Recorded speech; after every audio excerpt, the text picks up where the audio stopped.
한 중년 남성이 집 앞에서 담배를 피웁니다. 자, 이때 옆집에 사는 여성이 문을 박차고 나오는데요. 여성은 담배 냄새가 난다고 항의를 하지만 남성은 아랑곳하지 않습니다. 결국 가족 싸움으로까지 번진 이 갈등, 대체 무슨 일이 있었던 걸까요? 예, 오늘은 옆집에 이사 온 남성 때문에 이혼 위기에 처했다는 사반 가족분의 제보입니다, 교수님. 네, 그렇습니다. 제보자는 60대 여성인데요. 정말 대단하십니다. 어렸을 때 시골로 시집을 와서 시할머니의 시부모님까지 모두 모셨고요. 아이고. 여기서 끝이 아닙니다. 그 당시에 아주버님과 시동생까지 같은 집에서 살았는데 밥, 빨래 다 이분께서 하셨대요. 아주버님은 그 당시에 명문대, 서울의 명문대 학생이었어요. 그래서 결국에는 이제 서울로 가서 서울의 큰 대기업에 취직을 했습니다. 그런데 뭐 감사 인사 한 번도 받아본 적 없고요. 그다음에 오랫동안 시부모님을 모셨음에도 불구하고 시형제들한테 뭐 생활비나 용돈 한 번 받아본 적 없으시다고 합니다. 자, 앞서 말씀드렸던 그 옆집에 이사 온 남성, 무려 50년 만에 그 시아주버니가 컴백. 맞습니다. 올해 초에 아주버님이 약 50년 만에 제보자가 사는 시골 마을로 돌아왔습니다. 그것도 제보자의 바로 옆집으로 왔는데요.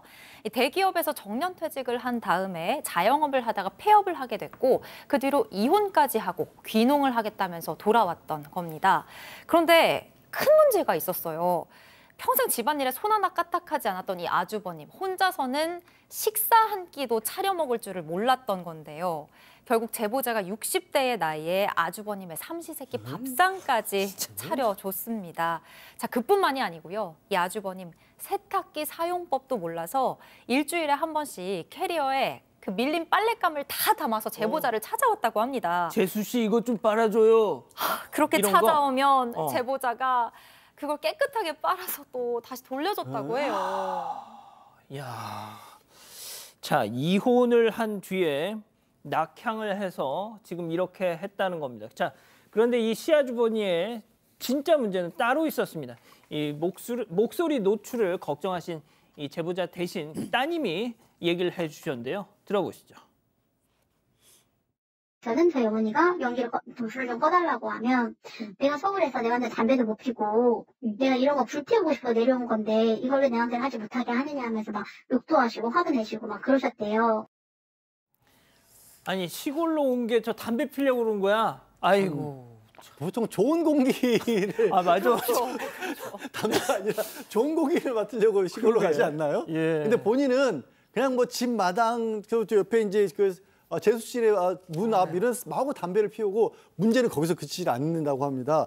그 자기 집 마당에서 쓰레기를 태운다는 겁니다. 근데 쓰레기도 비닐이며 플라스틱이며 이걸 다 태워서 숨쉬기가 곤란할 정도이고 시골집이니까 여름이면은 뭐 에어컨 같은 걸 쓰는 게 아니라 창문 열어놓고 선풍기를 트신다는데 저거 뭐 독가스잖아요. 저기 고스란히 집 안으로 들어오는 바람에 또 제보자분이 기관지가 약해서 매일 기침에 시달리고 있다라고 하네요. 참다 못해서 이게 뭐 좀 어떻게 좀 해달라고 하니까 내 집에서 내가 담배도 못 피냐? 이렇게 나오드는 거예요. 그래서 결국 몇 차례 다투다가 가족들 사이까지 안 좋아진 상황이랍니다. 자, 여기서 끝이었으면 저희한테 연락 안 주셨겠죠, 신 변호사님. 네, 그렇습니다. 아무래도 이렇게 사이가 틀어지다 보니까 이제 더 이상 밥이나 빨래를 더 이상 챙겨드리지는 않았다라고 하는데요. 뭐가 예쁘다고 밥이랑 빨래를 해줘요. 그렇죠. 맨날 거기서 막 쓰레기 태우시고 담배 태우시고 독한 연기 막 넘어오게 하는데 그런데 이제 기분이 너무 상하신 거예요. 그래서 아주버님이 동네 곳곳에 이 제보자에 대한 험담을 퍼뜨리기 시작했는데요. 아, 재수 씨 욕을 해요? 네. 그런데 대부분 이제 주민들은 이 제보자가 오랫동안 여기 살아왔기 때문에 이 제보자의 편을 들어줬는데 이 몇몇 주민들은 아무래도 그런 얘기가 좀 혹하잖아요. 그러니까 이 아주버님 따라서 이야기를 막 퍼뜨리면서 어울리면서 편을 가르는 거예요. 심지어 이 아주버님은 이 제보자의 이 뭐 부부 이 관련해서만 욕을 하는 게 아니라 제보자의 자녀들에 대해서까지 막 없는 소문을 만들어서 아니, 완전히 자기한테는 족하잖아요. 네. 그렇지만 계속해서 이제 없는 헛소문까지 막 만들어서 험담을 하는 거예요. 오죽하면은 이 제보자와 친한 지인이 아우 제발 말도 안 되는 소리 좀 그만하세요라고 하면서 대신 화를 내준 적도 있다고 합니다. 아니 남편 어디 갔어? 자기 형이 저러고 사는데. 아니, 남편이 잘 처신을 했으면 또 사연을 보내시지 않았겠죠. 이 남편 반응이 굉장히 미적지근했습니다. 아주버님과는 3살 터울인데요. 어릴 때부터 남편이 아주버님을, 그러니까 형을 굉장히 무서워했다고 해요. 아유. 똑똑하고 대기업까지 다닌 형 말이 다 맞다 하면서 늘 고개를 숙였다고 합니다.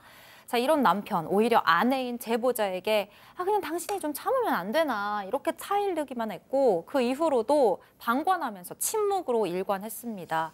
제보자가 참다 못해서 이 아주버님의 자녀들, 그러니까 조카들에게까지 연락을 했대요. 니네 아빠 좀 어떻게 좀 해봐라. 네, 그런데 조카들도 우리도 아빠 못 말려요 하면서 고개를 막 젓더래요. 그리고 심지어 얼마 전엔 아주버님의 전처, 지금은 이혼을 한 이 형님에게 내가 그래서 그 사람이랑 이혼한 거 아니야 라는 소리까지 들었다고 합니다. 자, 현재 이 제보자 아주버님은 물론 이 남편하고도 매일같이 이 시아주버니 때문에 전쟁 중이라고 하십니다. 자, 얘기 이어서 들어보시죠.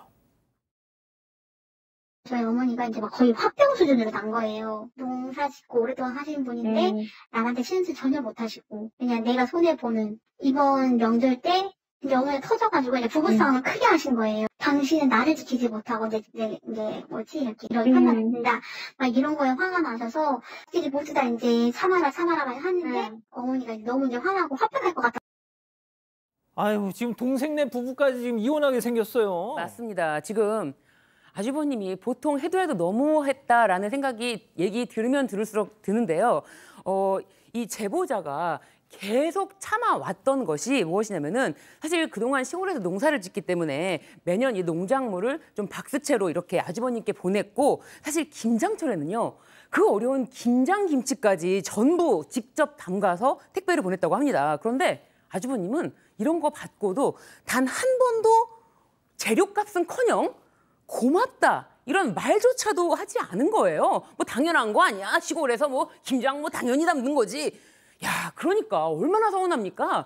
그래서 조심스럽게 좀 서운하다 이런 마음을 내비치자 아주버님은 됐다고 보내지 말라고. 아유 그까짓 거 김치 이런 거 뭐 마트에서 사 먹으면 되는데 그거 보냈다고 뭐 생색이냐. 오히려 큰 소리를 쳤다고 합니다. 그런데 제일 문제는 남편입니다.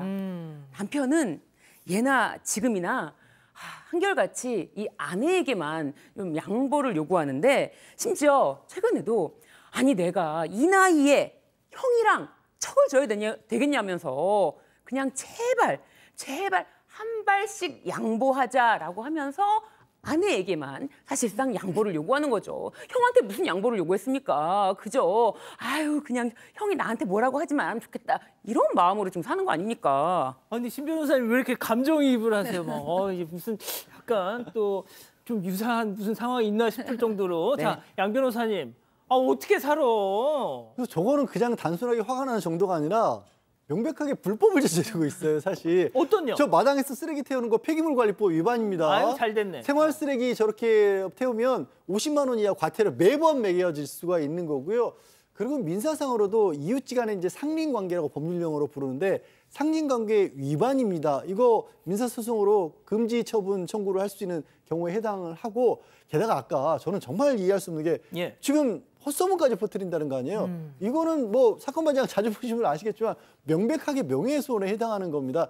제보자분 따님이나 이제 자녀분들께서 이렇게 법적인 위반까지 된다는 걸 좀 아시고 강력하게 좀 나서 주셔야 합니다. 이 지금 어머님도 연세가 뭐 적진 않으시고 아버님 또 아무 힘없이 저러고 있잖아요. 형한테 주눅 들어가지고 평생 그렇게 살다 보니까 결국에는 자녀분들이 좀 강하게 나서 주시는 방법밖에 없을 것 같습니다.